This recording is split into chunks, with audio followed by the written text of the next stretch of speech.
Before we dive into today's video, if you haven't seen part 1 yet, I highly recommend you watch that first. It lays the foundation of this shocking story, and without it, you will miss critical details and this video will make no sense to you. Once you're caught up, come back here for the next chapter in this unbelievable case. The link to part 1 is in the description and also in the pinned comment. Now let's get into the story. When Shehnaz was studying in grade 5, she struck up a friendship with her classmate named Kamal. Soon that friendship developed into little bit more than what school was comfortable with. Their public displays of affection did not sit well with others, and the issue eventually reached the school administration. Most of India still holds conservative values, so this kind of behavior from kids was deemed inappropriate.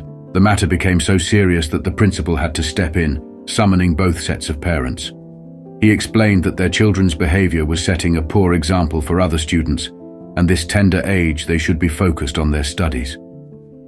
Despite the warning, Shehnaz and Kamal didn't change their ways, leading to their expulsion from school.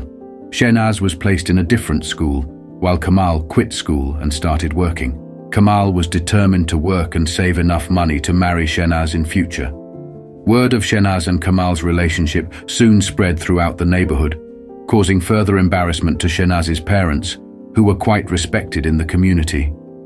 They tried to reason with their daughter, urging her to leave Kamal and focus on her studies. But their efforts were in vain. Time passed. Weeks turned into months, and months into years. Yet Shehnaz and Kamal continued to see each other in secret. When Shehnaz reached the age for marriage, she brought up Kamal to her parents. His lack of education and unstable financial situation were met with harsh judgment. While Shehnaz's family was well off, Kamal's upbringing had been much humbler. Without a stable job or clear career prospects, Kamal was deemed an unsuitable match for their daughter. As time passed, Shehnaz's family grew increasingly anxious about her future. They worried that her connection to Kamal might ruin her chances of marrying someone from a good background. To resolve this, they began searching for a suitable match for Shehnaz in another city. Eventually, through distant relatives, they learned of Zaffaruddin, a respectable young man who worked as an electrical engineer in Saudi Arabia. He had a steady income. When Zaffar's family met Shehnaz, they were quick to approve of the match, and the marriage was soon arranged. Her parents were expecting Shehnaz to resist, but to their shock, she didn't resist much. After their wedding, Zaffar returned to Saudi Arabia for work, leaving Shehnaz behind in India. With Zaffar away for most of the year, Shehnaz had all the time and space in the world to continue their affair. Zaffaruddin remained blissfully unaware of what was happening in his absence. During this period, Shehnaz and Zaffar had 2 sons. Since Zaffar was unable to bring his family to Saudi Arabia, he decided to buy a beautiful house close to his in-laws' home. His idea was that his wife and sons could live there comfortably, with her parents close by for any support they might need. Meanwhile, Shehnaz and Kamal's bond grew even stronger. Kamal frequently visited her house, spending a lot of time there. As the years went by, Shehnaz's sons grew older. Over time, as Shehnaz's eldest son matured and became more aware of his surroundings, he started noticing that something was off about Kamal's frequent visits. It wasn't long before he mentioned Kamal's visits to his father. Zaffaruddin had no idea about the history between Shehnaz and Kamal. Not even in his wildest dreams could he have imagined that his wife would do such a thing. When he confronted her over the phone, Shehnaz initially denied everything. But soon, all the evidence against her forced her to confess. Her words struck Zaffaruddin like a bullet, leaving him reeling. He knew if he didn't act quickly, his entire world would crumble. Determined to face the situation head-on, Zaffaruddin took leave from work and rushed home. He sat down with Shehnaz, desperately trying to reason with her, reminding her of their 2 children and the life they had built together. But Shehnaz, overwhelmed by her feelings for Kamal, refused to listen. No matter how much Zaffar pleaded, his words couldn't reach her. Zaffaruddin made a difficult decision. He chose to leave his well-paying job in Saudi Arabia, moving back to India to work for a company in Noida. This time, he brought Shehnaz and their 2 sons from Patna to live with him, determined to keep her from returning to Patna, where Kamal lived. Zaffaruddin had given everything to build a life for his family, and he was willing to do anything and everything to protect it. He believed that if he physically took her away from Kamal, she would eventually move on and forget him.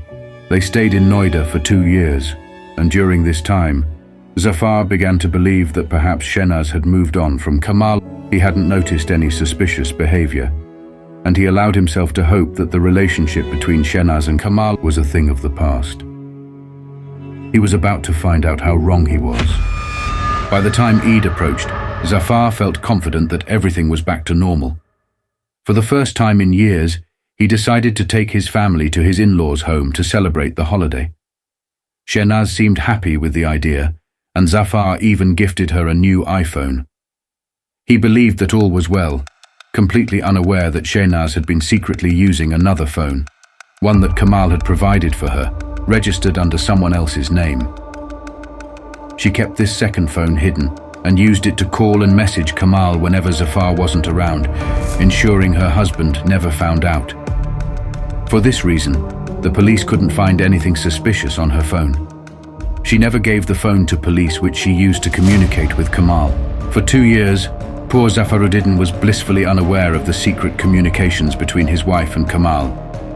But as Eid approached, Shehnaz saw it as the perfect opportunity to rid herself of Zafar once and for all.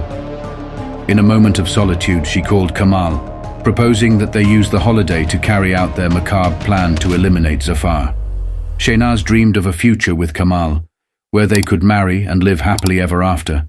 Kamal, who had been waiting for this moment for years, eagerly agreed. He had already laid out a plan and knew exactly what to do.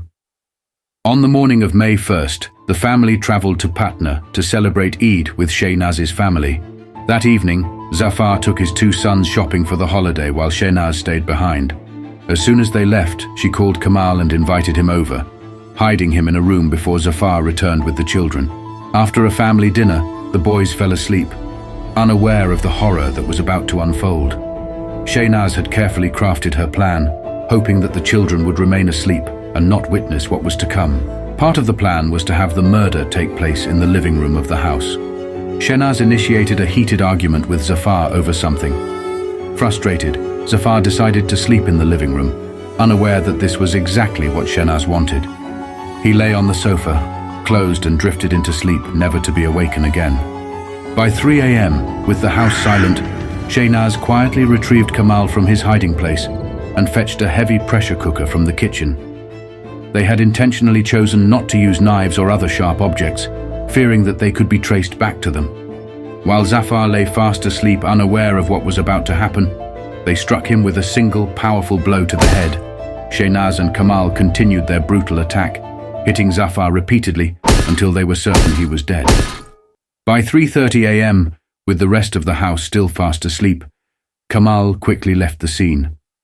Shehnaz left the door open and calmly returned to her room, waiting for morning to come. Till this time, what she did was no short of pure evil, but next part of her plan takes her beyond evil. Only a devil could have thought such a heinous act. Her plan was to let her son discover the brutally beaten, bloody body of the father who loved them more than anything, so the police wouldn't suspect her. When morning came, and her son discovered Zafar's lifeless body, Shehnaz was ready. She claimed that 2 intruders had broken into the house, attacked her, put a cloth on her face which knocked her unconscious, stolen her gold chain, and murdered her husband before fleeing. However, the story didn't hold up for long. With no valuables stolen except for the chain, it became clear that robbery wasn't the motive. The nature of the crime, its brutality and the personal connection, pointed to a far more sinister cause. As the police investigation unfolded, Shehnaz's fabricated story quickly unraveled. They found the hidden phone she had used to stay in touch with Kamal, and its call records became the key evidence in solving the case. On May 10th, 2022, both Shehnaz and Kamal were arrested and charged with the murder of Zaffaruddin. They are currently awaiting trial, locked away in Patna jail. In this heartbreaking story, a loving husband and father was brutally taken from his children. Now, not only have they lost both parents, but Shehnaz has burdened them with a haunting memory of their father that will never fade. The impact this will have on their future is uncertain, but one thing is clear. No one can ever fill the void left by a parent lost in such a devastating way. This brings us to the end of today's story. If you've watched this far, please give this video a like and make sure to turn on notifications. Until next time, take care of yourself.